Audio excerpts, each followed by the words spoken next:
নমস্কার। আপনারা সবাই পরমাণু বোমা আর বড় বড় মিসাইলের কথা ভাবছেন তো? ভাবছেন কবে বর্ডার পার করে ট্যাঙ্ক ঢুকবে? কিন্তু বিশ্বাস করুন, ওটা তো শুধু চোখের ধুলো। আসল খেলাটা অলরেডি শুরু হয়ে গেছে আপনার নিজের পকেটে। গত ৪৮ ঘন্টায় মালদা সীমান্তে যা উদ্ধার হয়েছে সেটা শুধু জাল টাকা নয়, সেটা হলো ভারতের অর্থনীতিকে নিঃশব্দে কবর দেওয়ার একটা ডেথ ওয়ারেন্ট। পশ্চিমা দুনিয়া আর বাংলাদেশের নতুন শাসনকর্তারা ভেবেছিল ভারতকে জাল নোটে ডুবিয়ে দেবে, কিন্তু দিল্লি এবার এমন এক ম্যাজিক ট্রিক দেখিয়েছে যা ঢাকার ঘুম উড়িয়ে দিয়েছে। আজ আমি সেই দাবার চালটা ফাঁস করব, যা কোনো নিউজ চ্যানেল আপনাকে বলবে না। নমস্কার, আমি লক্ষণ, আর আপনাদের সাথে এই চ্যানেলে আমি বিস্তারিত সেই বিষয়ে আলোচনা করব। কিভাবে ঢাকা দিল্লি বিরুদ্ধে ষড়যন্ত্র করছে আর দিল্লি তার বিরুদ্ধে কিভাবে অ্যাকশন নিবে। স্ক্রিনে এই রিপোর্টটা ভালো করে দেখুন। মালদা জেলা পুলিশ 50 লক্ষ টাকার জাল নোট ধরেছে। সাধারণ মানুষ ভাবছে এটা নিছক একটা ছোটখাটো অপরাধ, কিন্তু ভাই, একটু গভীরে গিয়ে চিন্তা করুন তো, বাংলাদেশের শাসন পরিবর্তনের ঠিক পরেই কেন এই মরচে ধরা রুটগুলো হঠাৎ করে খুলে গেল? ইউক্রেনের পুতিন যেমন জমি দখল করে যুদ্ধের খরচ তুলছেন, তেমনি আমাদের প্রতিবেশী দেশ আর তাদের পেছনে থাকা সেই পুরনো মাস্টার মাইন্ডরা চাইছে ভারতের টাকা দিয়ে ভারতের ক্ষতি করতে। 500 টাকার একটা জাল নোট যখন আপনার বাজারে ঢোকে, তখন সেটা শুধু এক টুকরো কাগজ নয়, সেটা হলো একটা অদৃশ্য বুলেট। এই জাল টাকা দিয়ে সীমান্তে অস্ত্র কেনা হচ্ছে, আর সেই অস্ত্র আসছে ভারতের ভেতরে অস্থিরতা ছড়াতে। কিন্তু ভারত কি হাত গুটিয়ে বসে আছে? একদমই না। একটু পর আমি আপনাদের বলছি কেন বাংলাদেশ হাই কমিশনারকে হঠাৎ করে দিল্লির নির্দেশে ঢাকায় তলব করা হলো। এর আড়ালে কি এমন সংকেত আছে যা শুনলে আপনার গায়ের লোম খাড়া হয়ে যাবে? এই যে এনডিটিভি রিপোর্টটা এখন আপনারা দেখছেন, বাংলাদেশের হাই কমিশনার রিয়াজ হামিদুল্লাহকে ঢাকায় জরুরি তলব করা হয়েছে। খেয়াল করুন, এখানে আর্জেন্ট শব্দটা ব্যবহার করা হয়েছে। কূটনীতির ভাষায় এই আর্জেন্ট মানে হলো জল অনেক দূর গড়িয়েছে। আপনারা হয়তো ভাবছেন ভারত কি সরাসরি বাংলাদেশে অ্যাটাক করবে। দেখুন, আধুনিক যুদ্ধ মানেই শুধু ম্যাপে লাল দাগ দেওয়া নয়।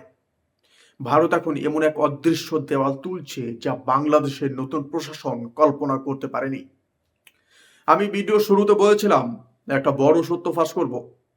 সেই তথ্যটা হলো, ভারত কি বাংলাদেশের ওপর এমন কোনো অর্থনৈতিক সার্জিক্যাল স্ট্রাইক করতে যাচ্ছে যা তাদের পঙ্গু করে দেবে। এই রহস্যটা আমি আর কয়েক মিনিটের মধ্যেই পরিষ্কার করছি, সাথে থাকুন। দেখুন, একটু পেছনের দিকে যাই, ইতিহাসের দিকে তাকান।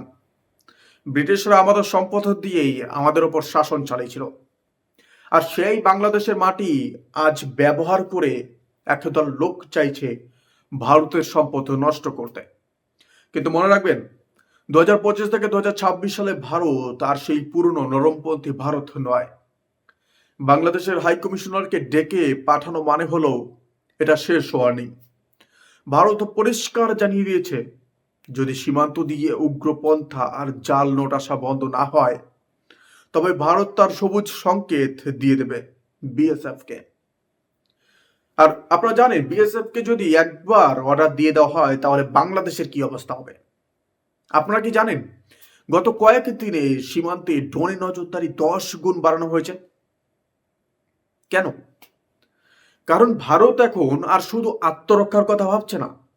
ভারত এখন প্রি এমপ্রেটিভ স্ট্রাইক বা আঘাত আসার আগে পাল্টা আঘাতের ব্লু প্রিন্ট তৈরি করে ফেলেছে। ইউক্রেন যেমন আমেরিকার অক্সিজেনে বেঁচে আছে, বাংলাদেশের বর্তমান টালমাটাল অর্থনীতিও কিন্তু অনেকটা বিদেশের উপর নির্ভরশীল। ভারতের যদি শুধু সীমান্তে বাণিজ্য বা কানেক্টিভিটি নিয়ে কঠোর সিদ্ধান্ত নেয়, তবে ওদিকের কি দশা হবে একবার ভেবে দেখেছেন? এবার ভিডিও শুরুর সেই প্রশ্নের উত্তর দিই যার জন্য আপনারা অপেক্ষা করছেন। ভারত কি আক্রমণ করবে? সত্যটা হলো, ভারত সরাসরি যুদ্ধের চেয়ে স্ট্র্যাটেজিক সাফিকেশন বা কৌশলগত শ্বাসরোধ করতে বেশি পটু। জাল নোটের এই কারবার বন্ধ করতে ভারত এখন এমন এক ফাইন্যান্সিয়াল ইন্টেলিজেন্স ব্যবহার করছে যা সরাসরি এই চক্রের গোড়ায় আঘাত করবে।